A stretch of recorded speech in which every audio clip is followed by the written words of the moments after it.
Welcome back to the Institute of Business Growth and the Sales Accelerator class. This is the third module of Lesson 1, and this is really a very important module. It's the preparation step for a sales call. I can't tell you how many times sales reps have called on me and they have not been prepared. It reflects badly on their credibility and it wastes my time.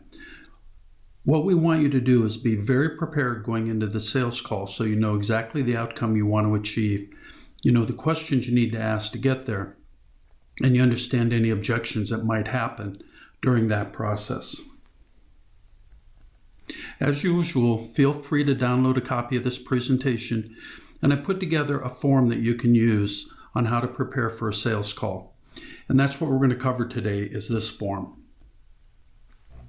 Again, at the end, be sure you do the action steps. I'd really like you to download this form and start using it when you prepare for every sales call. You'll find it'll do wonders for your confidence. You'll find that you'll look much more professional. And typically what happens is it's much easier to move the sales process forward because you're not winging it. Again, there'll be a quiz at the end of this module. Please be sure to take it. So why do we do preparation? How do we prepare? And what you can do. That's what this module is about. We need to understand why preparation is important.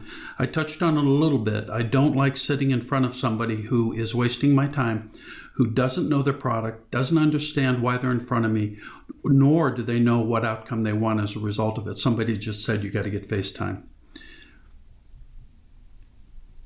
The important part is preparing, knowing what you can do, how you can do it, and why you should do it.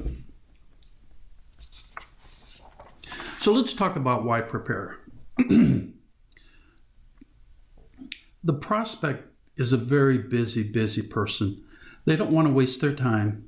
And typically, an unprepared sales rep comes across as unprofessional and wasting their time. When you're prepared, there's very few surprises that you haven't thought about, that you haven't worked through, and you know how you're going to respond to. You don't waste your time because you know what you're doing and why you're doing it. Your confidence level increases, and the prospect's confidence level in you increases as well. And that's a big part of sales, is having the prospect believe in what you can do for them. So how do we prepare?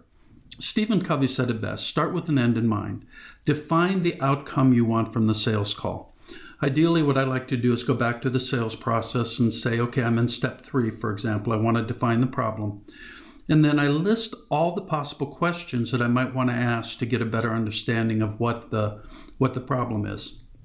The intent at that point is determine where I want to take the sales call. I want to be able to determine what the next step is, maybe do a trial close for some business, but the outcome is critical. I want to develop a rapport strategy. As you'll learn in the rapport module, more business is lost in the first 3 minutes of a sales call than at any other time because the sales rep is out of sync with the prospect. One of the best things you can do to create rapport and to keep the buyer in control is to create an agenda. And we'll talk a little bit more about that.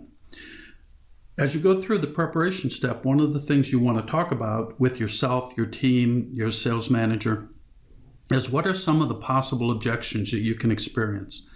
Once you have defined the objections, write down your answers. Don't wing it. And keep a list of those questions and answers in a little book that I call the objection book, so that whenever I come up with an objection or a prospect comes up with an objection, I write it down and then I write down what my answer should be. So this allows me to be prepared for any objections that come up. What is the outcome that you want from the call? Sometimes the point is to have a relationship meeting. It might be as simple as taking them out to lunch, thanking them for the business, but the intent is to thank them for the business. There's a strong purpose there. It could be to understand the buyer's buying process. If we're trying to sell them one way and their buying process is different than the way we're trying to sell, we have a problem.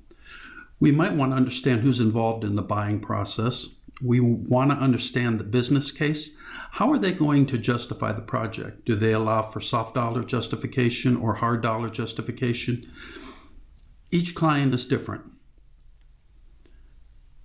Sometimes you want to schedule a meeting to present the solution and get the order.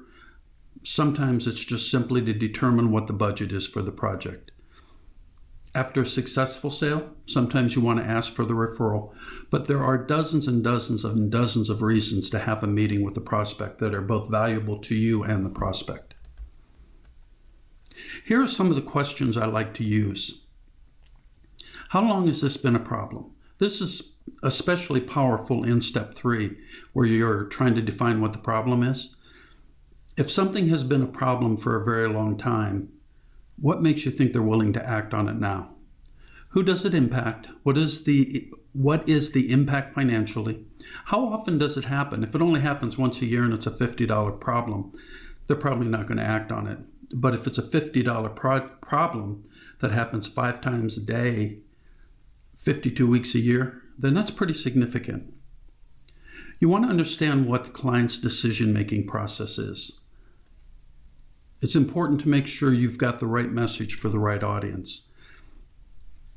And as I mentioned earlier, if there's a problem, why is it a problem? I've asked customers that, I've asked prospects that, and it's not a stupid question, and I'd like you to add it to your repertoire of questions, because sometimes you find out it's a problem because if it's not fixed, they're going to lose their job. You might find out that it's not a problem for me, but it is for my partner. There's all kinds of really wonderful answers to that question. What happens if the problem isn't fixed? I remember a long time ago I was selling an ERP system and I asked that question to an MIS director. And the MIS director simply said, if I don't get this problem fixed, I will be fired. That was the real pain. That was the real problem. What is your time frame for implementation? Recently just got off of a call with a nonprofit, and I asked them specifically, when do you want to move forward? And she listed out all the obstacles in her schedule that wouldn't allow us to move forward for a couple more months. Very clearly outlined the roadmap and where her priorities are. So it's very important that you understand the time frame, and you want to find out if money is currently available. A lot of people will say they have no budget, but having been a buyer in the corporate world, I know that if the problem is big enough and the value proposition is powerful enough, a corporation will come up with the money.